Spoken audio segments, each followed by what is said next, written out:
भागवताचा 15 अध्याय. नमन आहे. ज्ञानेश्वर महाराज आपल्या गुरुजीला नमन करतात. पाद्यपूजा आहे. पांडुरंगाची सुद्धा पाद्यपूजा आहे. एक महापूजा. दुसरी कोणती? कपडे बिपडे काढायचे नसते, पायाचेच काय करायचे. आपलं चाललं होतं तेव्हा ते गंध कोणतं लावणार, वाळू कोणते घालणार नाही का. तेव्हा सगळं वर्णन रूपकाच्या भाषेने आणखी केलेलं. आपला हृदय फुलेचं फाळूया वरी पाहिजे पावले श्रीगुरूची सर्वेंद्रिय कुटुंबळी याला कोळी व्हावं. आनंदात्मकाचे मुळते उमलले दष्ट या चरण सेवा हो पात्रताया जे सगळा अर्थ मिळावा. सगळे अर्थ काय होतात पण कशामुळे? सेवेमुळे. एक एक एक एक वर्णन करतो. ब्रह्मेचे विषमाने करी उन्मेषला जरी वाचे ते करी सुद्धा तेव्हा ज्याला लाभ प्राप्त झालेला आहे तर शेवट अंतिम तत्व कोणतं आहे? ब्रह्मेचे विसवणारे. ब्रह्म या नावामेचे अभिप्राव पांडवा. अंतिम साध्य कोणतं आहे? दुसरा अध्याय. पहिला अध्याय सोडून त्याच्यात काय नुसतं अडचणी साधू आहे. दुसऱ्या अध्यायामध्ये अंतिम साध्य कोणतं? ईशा ब्रह्मेची. पुढे तिसरा अध्याय, चौथा अध्याय साधनं सांगितलेली आहे. काय सांगितले? आणि चौथ्या अध्यायामध्ये कर्म हे ब्रह्मरूप कसं होतं याचं वर्णन. 6व्या अध्यायामध्ये योग सांगितला. 7व्या अध्यायामध्ये ज्ञान विज्ञान सांगितलं. ज्याच्या जे जाणल्यानंतर काही जाणायचं शिल्लक राहत नाही, मिळवायचं शिल्लक. नदी समुद्राला मिळाली म्हणजे पुन्हा धावत जात असते का ते? मका जात नाही किंवा सर्व तुझी समुद्र. त्याप्रमाणे जीवात्मा अंतिम जीवदशा जाऊन कोणती दशा प्राप्त होते? ब्रह्मस्वरूप आहे ना. तर परिच्छिन्न असलेला का व्यापक होत असतो तो. व्यापक होतो. जीवदशेमध्ये काय असतो तो? परिच्छिन्न म्हणजे देहालाच मी म्हणतो. आणि एकदा श्रीगुरूच्या कृपेने झाल्यानंतर तो परिच्छिन्नाला जाऊन केवढा व्यापक होतो. आकाशाही पलीकडे काय होतं तो? व्यापक होतं. हे भाग्य कशामुळे प्राप्त होते? तर ब्रह्मेचे विश्वमाने बरी. अंतिम तत्व कोणतं आहे? अजातवाद. एक परमात्म्याशिवाय दुसरं काही. त्याला ब्रह्म का म्हणतात? ब्रहणात ब्रह्म. त्याचे इतके आकाश व्यापक आहे ना सर्वामध्ये. ते आकाश कोणत्या याच्यामध्ये जाऊन लपतं याचा काय लागत नाही. 11वा देवाचा तुम्ही एका एका केसाच्या पुढ्याशी अनंत सृष्टी आहे. एक सृष्टी नाही किती. त्याचा अंतर अनंत ब्रह्मांडे नेकारो मी याची देणे. मला अंतिम तत्व म्हणतात. कृतकृत्यश्च एतद्वद्वा बुद्धिमानशात.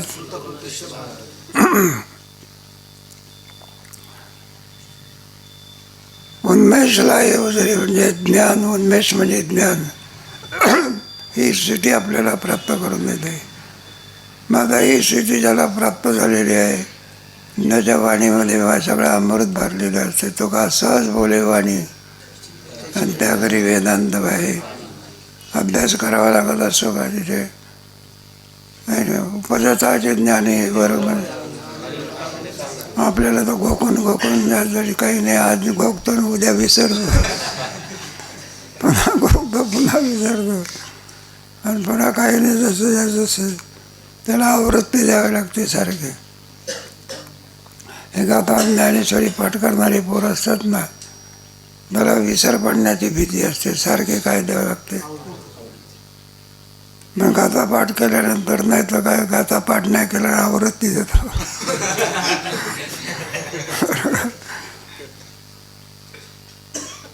पूर्णचंद्राची आकळी वाचे ते करी सुधाचंद्र. कशाचा समुद्र? खारा समुद्र का? सुधा म्हणजे अमृताचा समुद्र. मोठी माणसं ते गीता सांगणारे ते मुरार बापू आहे काय. आमचे ते भागवत सांगणारे डोंगरेचे महाराज होते. एक त्याच्या वाणीमध्ये सगळ्यात आणि अमृताचा स्त्राव असतं. पूर्ण चंद्राची आकोपडी पृथ्वागापी करून देई तैशी आणि गोडी अक्षरा देई. एकाच वेळेला आकाशामध्ये किती चंद्र उगवले, कोट्यावधी चंद्र उगवले. ज्या चंद्राचा जसा शीतल प्रकाश आनंद देत असतो त्याप्रमाणे ज्याचं वक्तृत्व असं राहते. सांगतच राहावं, आपण काय करीत राहावं, ऐकत राहावं. ते तुमचे एक एक प्रसिद्ध असते ना. जगामध्ये भजनामध्ये कोण प्रसिद्ध असतं? भारताची कन्या म्हटलेलं आहे तिला, ते लता मंगेशकर. कधी बोरच होत नाही बा. आणि एखाद्या माणसाचं एक दोनदा ऐकलं म्हणजे तेच ते काय आहे काय म्हणलं जाऊ दे, नाही का. वृक्षवल्ली हा महास्वय आहे. याला म्हणायचं सुधाचंद्र तिला भारताची भारतरत्न पदवी दिली. पण एक विसरले की आवाजच दिला नसता तर काय करायचं. म्हणजे कोणाचे उपकाराच्या वेळी मयूरच काळ विकत मिळतो का आवाज. मग कोणाचं एखाद्याला विचारलं गायन शिकत जाय की, तर मला मी गायन शिकत नाही. का बरं? एवढं मोठं शिकायला काय हरकत आहे. तर म्हटलं आवाजच असा आहे, भसाडे आवाज. आवाज मधुराचा आवाज, कोकिळेसारखा, कोणासारखा आहे काय.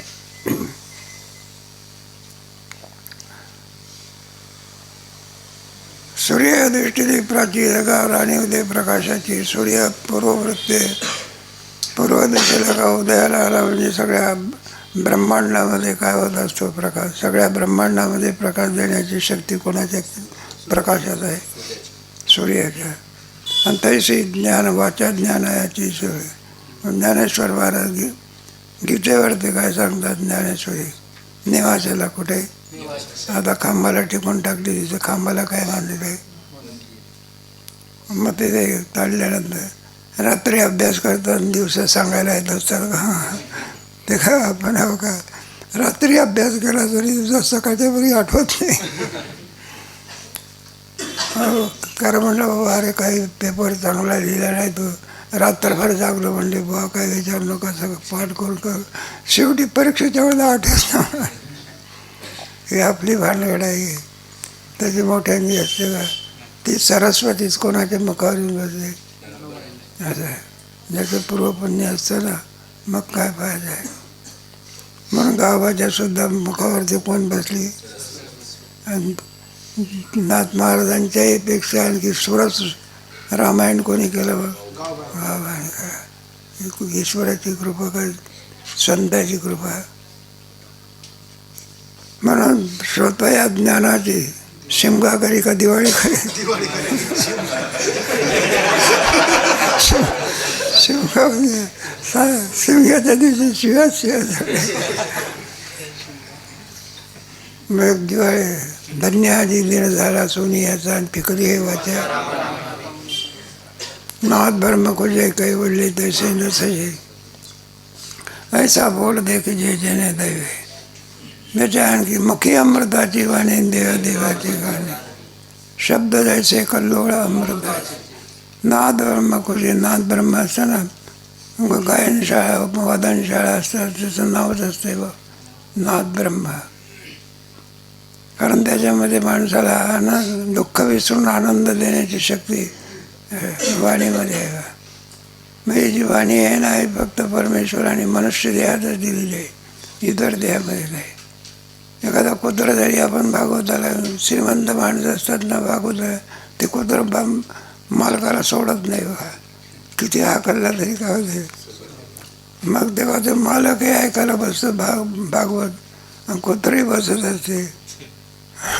आणि त्याच्यामध्ये बसते तोपर्यंत बसते उठून जाते. त्याला काय नाही, ज्ञान नाही. हे ज्ञान कोणाला आहे?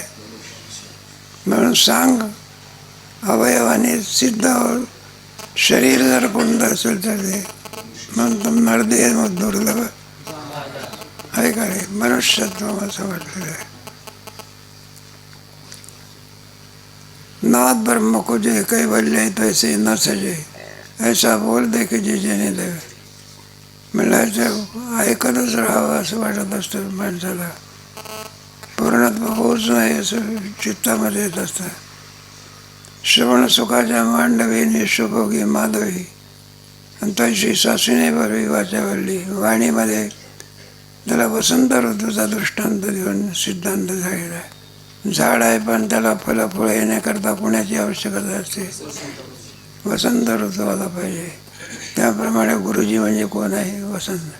केलेला अभ्यास किंवा फलद्रुपत असं श्री गुरुची कृपा असेल, नाहीतर विद्या फलद्रुपत. ठाऊ न पाहता जायचा म्हणे स्मरली देवाचा, आणि तो शब्द देव हे शब्दाचा चमत्कार. ठाऊ न पाहता जायचा म्हणे मनाची नक्की दृष्टबुद्धीची इंद्रियात खीर झोके काय लागे. जिथे हत्तीचा प्रकार पत्ता लागत नाही त्या ठिकाणी कुठे शेळी पलीकडे जाईल का? तेव्हा मनबुद्धी अगोचरात आहे ना. सत्यज्ञान आनंद गगनाची प्रावरण नाही रू. जे कोणत्याही प्रकारे हे नाही. वाचा परत जात असते. असाच आणखी देवनाम सगळा अध्यात्म शब्दाचा चमत्कार आपोआप आणखी वाक्य मुखाच्या बाहेर पडत असतात. अभ्यास करणे उत्तमबरा प्रज्ञा म्हणतात. कोणती प्रज्ञा? आपोआपच त्याच्या मुखातून जे जे बोले ते जगाचं काय असते. तो का सहज बोले वाणीन त्या घरी वेदांत आहे. सहज अवस्थेमध्ये त्याने एवढा लाभ आपल्याला प्राप्त होत असतो. ध्यानासी न चोजवे, ध्यानासी न नागवे, आणि ते अगोचर पावे गोठीवे. ज्ञान सुद्धा काय होतं मागे पडत असतं नाही का. कारण ब्रह्म हे कसं आहे, मनबुद्धी आणि याला अगोचर आहे. मग आता अगोचर असल्यामुळे ज्ञान कसं होईल त्याचं? श्रीगुरूच्या कृपेने काय होते ज्ञान. किती प्रयत्न करा श्रीगुरूची जोपर्यंत आणखी कृपा होत नाही तोपर्यंत साधना फलद्रूप होऊ शकत नाही. किती आंब्याच्या झाडाला पाणी घाला, काही करा, पण बरं कोणता ऋतू यावा लागतो तर 12ला तर काय ते. यावेळेला 12ला तर फळ येतात नाहीच. मग कोणत्या वेळेला फळ येतात का? संस्थेत आहे बाई एक झाड आहे बाकी त्याला 12 महिने काय ते बाकीच्या लोकांना त्याला बाकीच्याला 12 असते त्याला आंबे असते का? तोडलं का कोणाच पाहिजे होतं नाही एकदा आम्ही बघायचं पाठीमागायचे. समोर असतं तर कोणी त्याला राहूच दिलं नसतं. कारण फळतच आहे ते. कच्चेपणाची सुद्धा ज्याची आवड जशी ज्या पिकल्यानंतर प्रश्नच नाही बघा. म्हणून त्याला फळाचा राजा म्हटलेला आहे. फणस फळाचा राजा आहे का? फणस हे एवढं मोठं असं.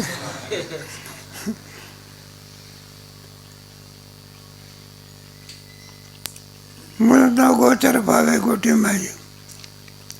मनबुद्धी याला अगोचर असलेला असं जे ब्रह्म ते त्याच्या वाणीमध्ये प्रवेश करते. एवढे एक सौवग वळगे वाचेचे अंग श्रीगुरु पद्मपराग लायले का. एवढे एक सौवग वळगे वाचेचे अंग वाणीला एवढं वैभव आणखी प्राप्त होत असते. पण किंवा श्रीगुरु पाद पद्मपराग लायला श्रीगुरूच्या कृपेची सावली ज्या वेळेला असे प्राप्त होत असते. एवढे आहे ना श्री गुरु पाद पद्मपराग म्हणण्याच्याकरता.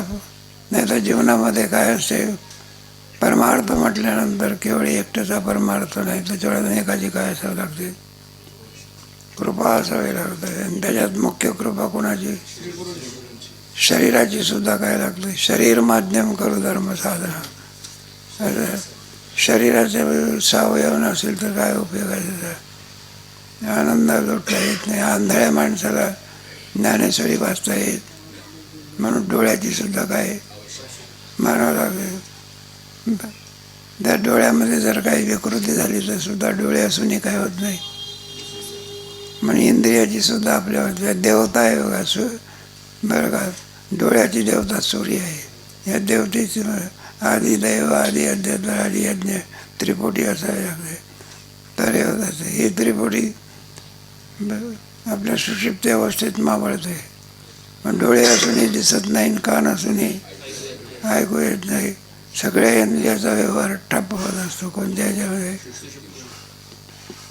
पैकी ईश्वराची काय आहे, सगळी कृपाच लागत असे. भाऊ बोलो काही ते अजान अठाई मिवात माती वाचून नाही धान्य. ज्ञानेश्वर महाराज म्हणतात ही सर्व कृपा श्री गुरुजी आमच्याशिवाय दुसऱ्याच्या ठिकाणी कोणाच्या ठिकाणी नाही. कारण श्री गुरु निवृत्तीरात म्हणजे काय पाहिजे. माझ्यापर्यंत सद्गुरु म्हणून तरी गो संसार येरवेद मग तरी मी मूर्खन जरी झाला हवी तरी संत कृपा आली बघ. पण त्याने आम्हाला ज्ञान कशा प्रकारे दिलं तर दृष्टांत जे तानेने मी आपते माझे गुरु एकले होते म्हणून कृपेशी एका देव. ताण्याने मी अगदी तहान जन्माला आले तर 2-4 महिन्याचं मुलं असेल तर कोणावर अवलंबून असतं सगळं. ही सगळी काळजी आणि त्या आईला घ्यावं लागते. व कमी जास्तपणा झाला तर मुलावर रागवत असते का त्याच्या आईवर रागवते. कारण त्या मुलाला काय करते ताने मी आपत्ते आणि श्रीगुरुशी म्हणून श्रीगुरु निवृत्ती नाताला मी बरं का मोठा झालेला जरठाचा मी नाही. मग कोणत्या अवस्थेमध्ये स्तनंदाय अवस्था म्हणतात. दूध पिणारी अवस्था असते ना तिला स्तनंदाय देवाचा. आणि एकदा काहीतरी खायला लागलं म्हणजे दूध पिणं काय होते. मग दुधामध्ये सर्व शक्ती कशात भरली असेल तर सगळे रस कशात आहे आणि त्याच्यात केमिकल भरत आहे. माणसं मारण्याचा धंदा काय कर. पैसा करता लोक काय करतील काही सांगता येत नाही.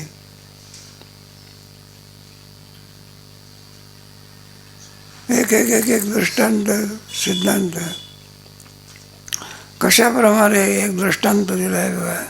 मेघचातक बरोवणी आगवी मेघचातकाशी एक चातक नावाचा पक्षी घेतलेला आहे. त्याला तहान लागते पण पाणी कोणतं पित असतो तो.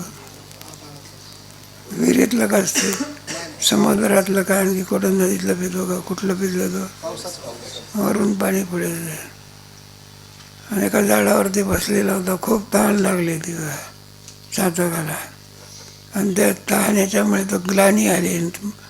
खाली नदी होती कुठे पडला. मग आता पाणी प्यायला पाहिजे. शौचामध्ये काय गेलं बरं तहान लागलेली आहे काय लागलेली आहे आणि चोचेमध्ये काय आहे तरी तो संकून टाकतो. पाणी पित नाही तर मग पाणी कोणतं पित असतो वरून मेघाच्या द्वारा. म्हणून ते मेघा त्याची तहान भागवण्याकरता देवाला ढग पाठवावे लागलं काय आणि त्याच्यामुळे आपला फायदा. सातकाचे कणवे मेघ पाणी अशी द्यावे देणे आगवे तुझ्या पिढी जग. म्हणजे एकेकाची कृपा आहे. म्हणजे तुळशीदासाचा आवडता पक्षी म्हणून जाय चातक. तुलसीदास चातक असं म्हटलं आहे. चातक तुलसीदास. राजहंसापेक्षा कोणता पक्षी निवडला तो एकनिष्ठ असतो बा. मरून जाईल पण तो ढगाच्या पाण्याशिवाय इतर पाण्याला पाणीच समजत नाही. त्याला वाटलं समुद्रात पुष्कळ पाणी आहे ते म्हणलं देवाचं मूत्र आहे ते. त्याला विचारलं मूत्र कशावरून आहे म्हणलं खारट लागते. दृष्टांत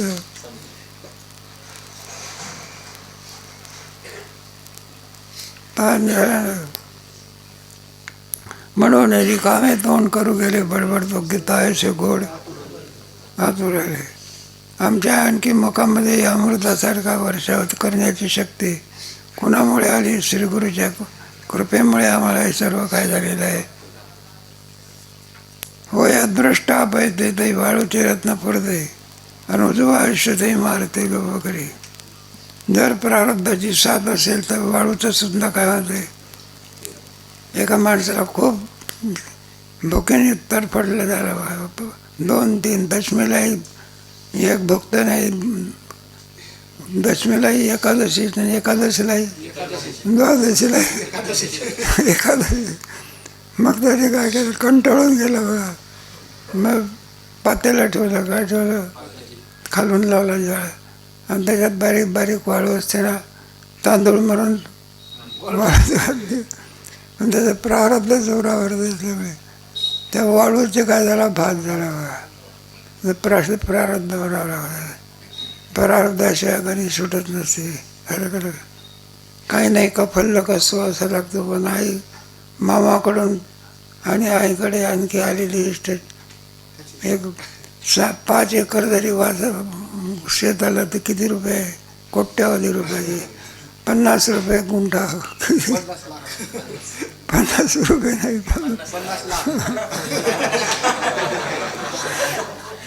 आपल्या पडण्यामध्ये लाख कुठे घ्यायला लागले. आहे आपण काही कमावतो, 50 रुपये म्हणजे 50 लाख. जाऊ द्या, दृष्टांत द्या सोडून. म्हणून रिकामे दोन नाही का, अदृष्टा पाहिजे, वाळूची रत्न पडते. अदृष्टाची साथ असावी लागत असते. आणि जो आयुष्यात इमारती उभं करी, मरणाकरता आलेला मनुष्य सुद्धा तो मारण्याचं विसरून जात असताना प्रेम करायला लागतं. ते भरचूची गोष्ट आहे का की विचारसागरामध्ये भरचूला मारण्याकरता पाठवले होते. मग किंबहुना त्याला दया आली, ते भरचूला काय केलं, सोडून दिलं. लोभ करी आदाने घातली हरळ नव्हती अमृताची, आणि जरी भुक्याची राखे भेट.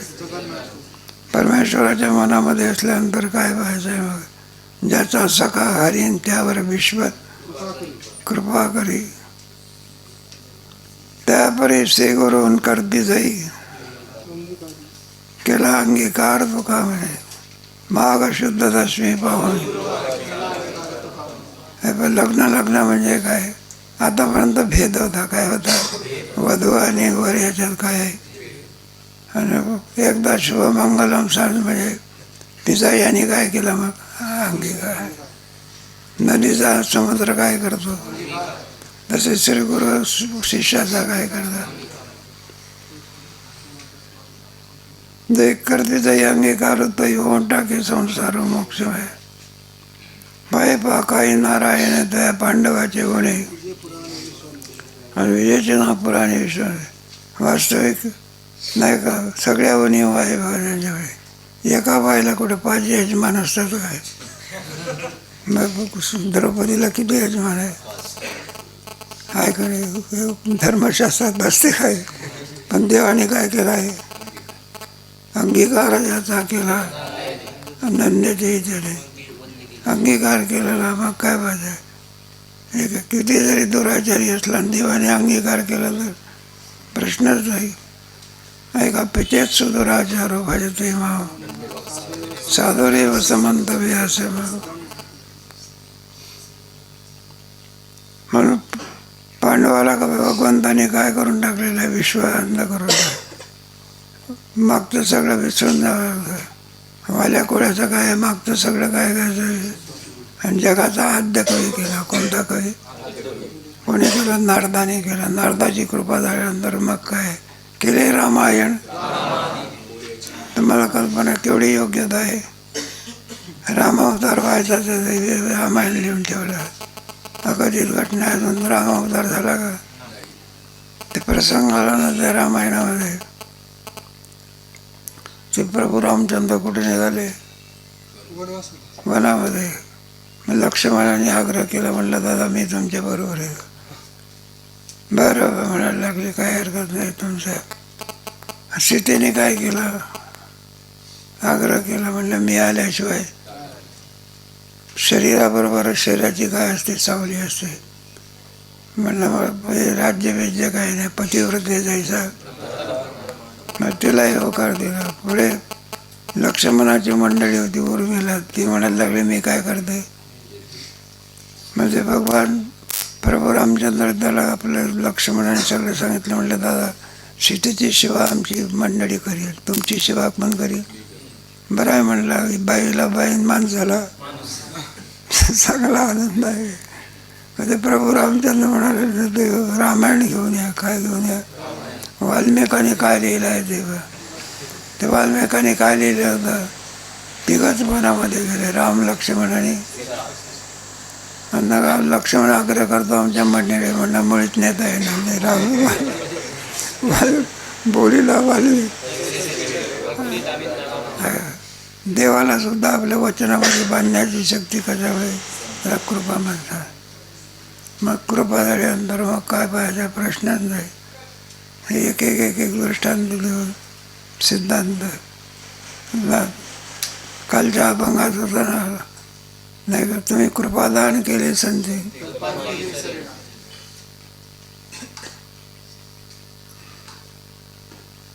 म्हणून श्री काय नाही, पाय पा श्री नारायण दया पांडवाचे गुणे आणि केजेचे ना पुराणे विश्ववंदे. द्वारकेचे राणे कौरवाच्या घरी का प्रसंग आहे.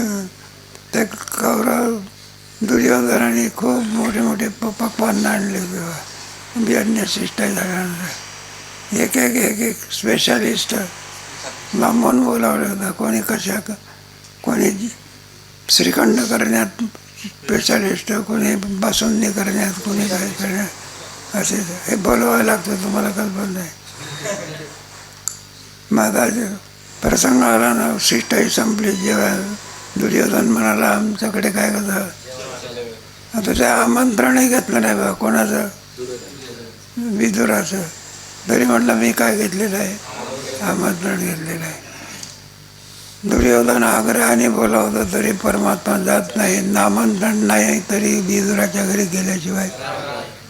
मग त्या विदुराच्या घरी जातो. म्हणलं का जेवायला वाढा के, म्हणलं का आमंत्रण दिलं होतं का, बिना आमंत्रण जेवायला येतं, काही वाटते का काही.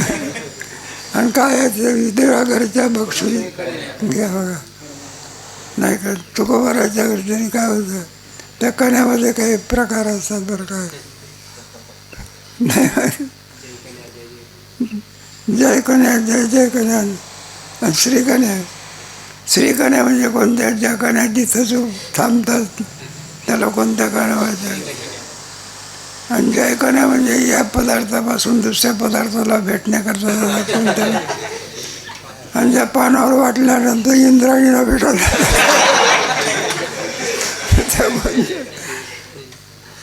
पांडुरंग बाबा इथे सुंदर सांगायचं. आंधळवरण, डोळसवरण. आंधळवरण म्हणजे जिथलं ठेवलं तिथं थांबते कोणतं वरण, आणि दुसऱ्या पदार्थाला भेटायला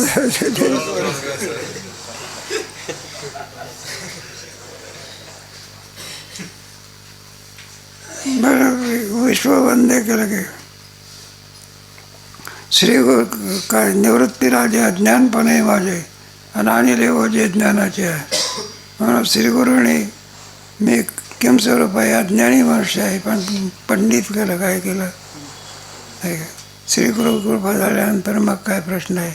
गावावरती कोणाची कृपा झाली आणि मग काय पाहिजे आहे, प्रश्नच नाही. पाहिजे त्रोटकावर दे शंकराचार्याने काय का ते लोक म्हणायला लागले त्रोटक असला काय आणि उगा आपला येऊन बसत असतो, त्याला पाठ करत सुरू करा की म्हणायला लागले पाठ. मग तिकडून तो त्रोटक कपडे धुवून येत होता बघा. शंकराचार्याने पाहता बरोबर सांगितलं, म्हणलं हा काय करे आजचा पाठ कोण सांगेल. शंकराचार्यापेक्षाही सुद्धा पाठ कसा सांगितला. होता कृपा तुमची, निर्जीव चाले भिंत कुठं चालत असते का. मग कृपा कोणाची झाली. ज्ञानेश्वर महाराज आहे. अलीकडचा प्रवाह आहे बघा, हे काल्पनिक आहे असं म्हणतात. हे बुद्धिजीवी लोक काय म्हणतील, वारकरी लोकांचा बुद्धिभ्रंश करतात, काय करतात. म्हणला कुठं कुठं जड कुठं चालत असते का. आमचं जड चालत नाही, तुझं विमान कसं चाललंय. विमान काही जड नाही का, ते लोखंडाशिवाय काय आहे त्याच्यामध्ये.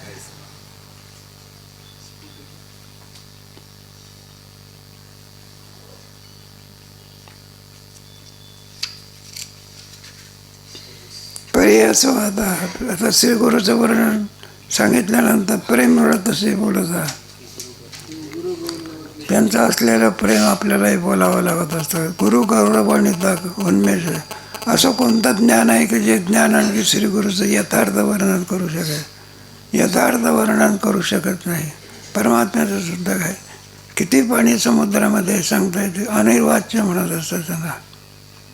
समाज जीवाची शक्ती किती आणि देवाचा आघात. विश्वरूप दर्शनामध्ये एका केसाच्या ठिकाणी अनंत मिळाला. जीवाची शक्ती आहे का? तुम्ही ऐकलेलं आहे दृष्टांत.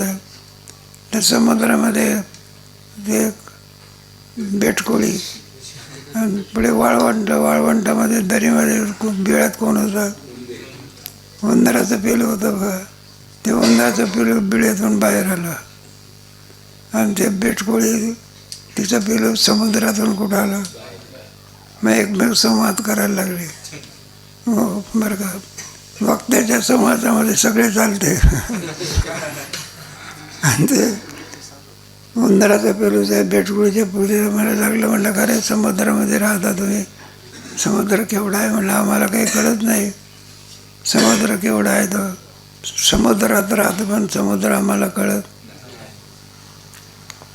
मग ते असं कसं आहे म्हणायला लागलं. मग ते उंदराचं पिलू जे होतं ना ते म्हणायला लागले, माझ्या पाय इतका खोल आहे का समुद्र? माझ्या शेपटी इतका लांब आहे का म्हणायला लागले. आता कुठे उंदराचं पिलू आणि कुठे कोण परमात्मा? एका रोमी ऐसी अनंत ब्रह्मांड एकार. म्हणून जीवाला परमात्मा स्वरूप करणं म्हणजे शक्य आहे का? अशक्य आहे? सामान्य आहे का? आकलन होऊ शकते का? म्हणून सुद्धा अर्जुनाची बुद्धी कमी पडली. भगवंतानी आणखी विश्वरूप दर्शन झालं तर चकित झाला बघा. असं आहे. तमादिदेव पुरुष पुराण तमस्य विश्वस्य व्यक्तास वेद्यांचे पुरंजदा. सर्व किम स्वरूप दिसायला लागलं. हा समस्त श्री. म्हणून गुरुचं वर्णन करण्याकरता वाणी आणखी अशी वाणी नाही जगतामध्ये की जे गुरुचं काय करू शकेल. समुद्रात किती पाणी आहे कोण सांगू शकेल. आता येण्याचे पसाय तुम्हा संताचे मी पाय ओळखेने बी पाय सिर. आता येण्याचे प्रसाय तुमच्या कृपेमुळे मी संतांचे पाय, त्यांची कृपा झाली असल्यामुळे आणि ओळखेना बी पाय सिर कधी द्यायचे नाही. गीतेमध्ये काय अर्थ भरलेला आहे. ज्ञानेश्वर महाराज म्हणतात मी तुम्हाला काय करीन सांगेल. तरी तोची प्रस्तुती 14व्या अध्यायाच्या अंती निर्णय कैवल्यपती यायचा. आता इथून ग्रंथाची उपरणी सांगतात. मागे 14व्या अध्यायामध्ये आपण काय सांगितलं किंवा कोणता निर्णय केला.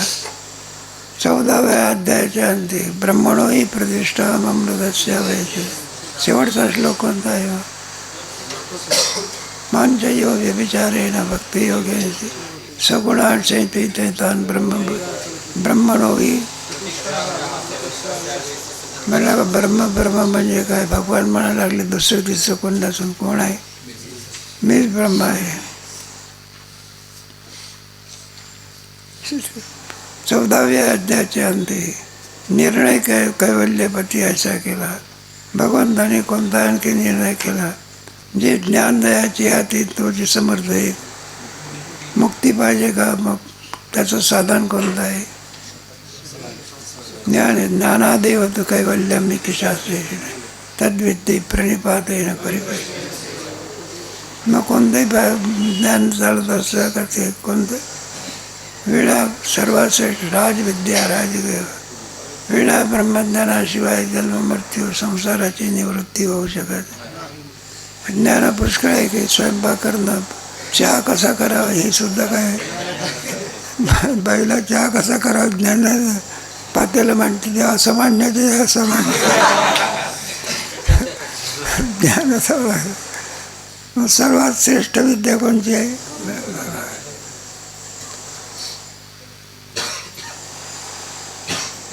मोक्ष देईल ज्ञान. नाही जगी देखला एक पाताळीचे निदान, दावेल की रंजन परी होवावे लोचन. एक असं सांगतात जमिनीमध्ये पुष्कळचं धन आणखी आहे, पण हे कोणाला द्यायचे? त्याच्यामुळे डोकाळून पायाळू असं म्हणतात बा. डोक्याकडून पोरगा जन्माला आला असेल तर डोक्याळू म्हणायचं, आणि पायाकडून जन्माला आला असेल तर पाया जो असेल ना त्याच्या तो सांगतो इथं पाणी आहे, पाणी देवा. त्याला जमिनीतलं काय दिसतंय? परी ना मोक्ष देईल ज्ञान, नाही परिभोवावे लोचन तैसे मोक्ष देईल ज्ञान. याचं केदाही परी थारे मनुष्य. या वाढण्यामध्ये आपल्याला आणखी काहीतरी सर्वोत्तम वस्तू ठेवायची असेल, मग भांडणही कसं घेऊन जात असतं आपण? योग्य असं असतं भांडणे घ्यायचं. कोणत्याही भांडण्यामध्ये कोणती वस्तू आपण ठेवत असतो का? 500 रुपयाची नोट कुठे कागदामध्ये गुंडाळत असतो का? मग ते कुठे ठेवतो? पाकिटात ठेवत असेल. विरक्ती वाचवणे काही ज्ञानाची आणि विचारोने ठाई. वैराग्याशिवाय ज्ञान टिकू शकत. मला हे कोणा निर्णय केलेला आहे? स्टँडवरच्या हिस्ट्री आम्हाला निर्णय केला आहे का? विचारोने ठाई. आता विरक्तीची कोण परी जे येऊने मनात देवरी, हे सर्वज्ञ श्रीहरी देखील. ती विरक्ती कशी प्राप्त होत असते, मनामध्ये वैराग्य कसं प्राप्त होते, हे सर्वज्ञ श्रीहरी देखील. भगवान श्रीकृष्णाने एक दृष्टांत देऊन सांगतात, विषय राहिलेली रसोई तो ताटाचीच आहे. तरी गोष्ट ऐकलेलं आहे कोणाच्या घरी, बरं का? असाच जीव घेणा प्रसंग होता. आणि त्यामुळे वारकरी बुवा त्याला आमंत्रण दिलं.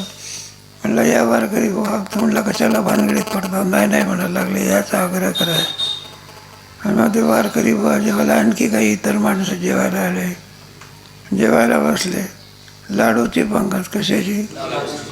मग लाडू वाढणारे लाडू वाढले. शेजारचा मनुष्य होता, चाणाक्ष होता, आणि शेजारी वारकरी बुवा बसलेला आहे. जो चाणाक्ष मनुष्य होता त्याने पाहिलं, जी मुंगी होती ना, लाडूचा कण मुंगीने खातावर मुंगी काय पडली. मग त्याला कळून चुकला. चाणाक्ष मनुष्य, अरे म्हटलं याच्यामध्ये काहीतरी विष असल्याशिवाय कण खाऊन कुठे मुंगी मरत असते का? म्हणलं विष असलं. मग तो शेजारचा बरा करीत होता, त्याला म्हणला तुझे लाडू आणि आपले लाडू काही फरक आहे का? तो म्हणला कसला? तुम्हाला जेव्हा वाढला बस कोणाला वाढला? मला वाढला. तर नाही म्हणला काही फरक नाही, सारखे पडत आहे. मग त्यानं सांगितलं, म्हणलं हे पहा ते पाहिजे कण आहे तिथे, तुझ्या लाडूवरचा कण मुंगीनं खाल्लं तर काय झालं आहे का नाही? म्हणलं हे आमचा लाडू आहे. मग ते वारकऱ्याच्या ध्यानात आलं, आपल्या लाडूमध्ये काय विष आहे. मग आता विष आहे असं समजता बरं वारकरी बसत असतो का? मग आपलं बस कसं सगळं गुंडाळलं. लगेच जायला काय केली, विषय राहिली जेवणाला जायचं. ताटाची सांडवली जाईल. निघाला बघा वारकरी. मालक जो होता तो मालक म्हणायला लागला, म्हणलं अहो वारकरी बघा कुठे निघाला? तुमच्याकरता असतं. म्हणलं लाडूचं काय केलं? जेवण केलं. तर म्हणलं काय बसण्यात नाही निघाला? हो मागतो. म्हणलं कशाकरता?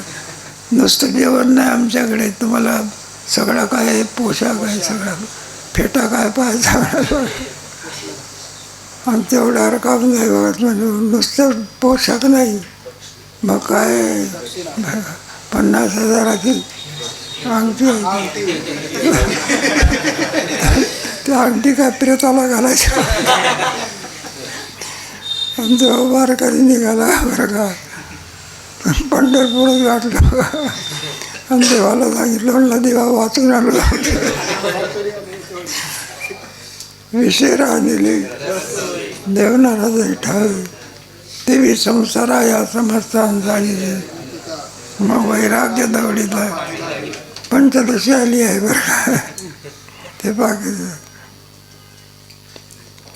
अनेक तत्व या कैसे आणि त्याची वृक्षाकार सांगत असे असे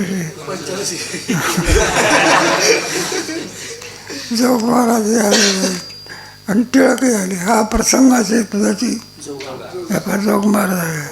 स्वतः मग ते टिळक जोडी आली.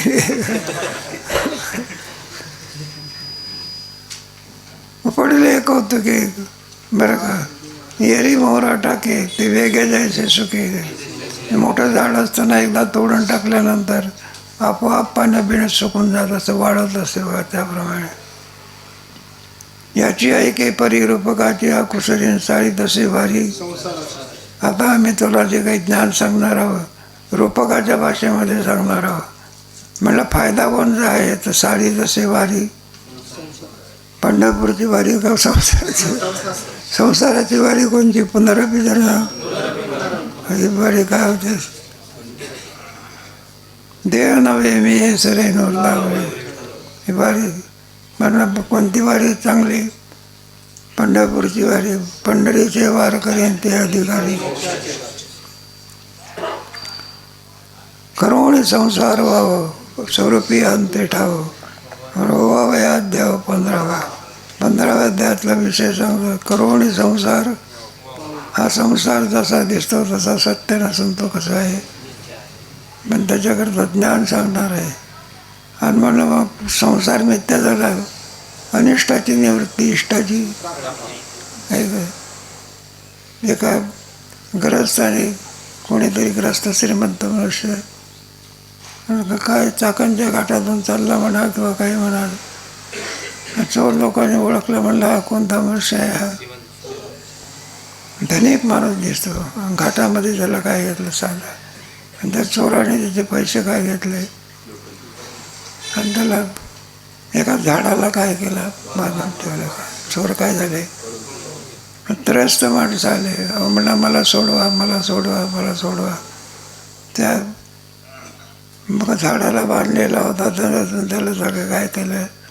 दुःखातून काय झाला ते म्हणलं एक काम झाला पण 50,000 चोराने काय केले नाही. अनिष्टाची काय झाली पण इष्टाची काय लागते. तसं दुःखाची निवृत्ती झाली आनंदाची काय ते पण तिथेच आहे. करोणी संसार व्हावं आणि स्वरूपी अंते. संसाराचा मिथ्यात्व कळून झाले. आणि मी कोण आहे याचा परिचय कोण? स्वरूपी अंते मी वासुदेव. आणि याच्याकरता कोणता अध्याय मग? व्हावया अध्याय.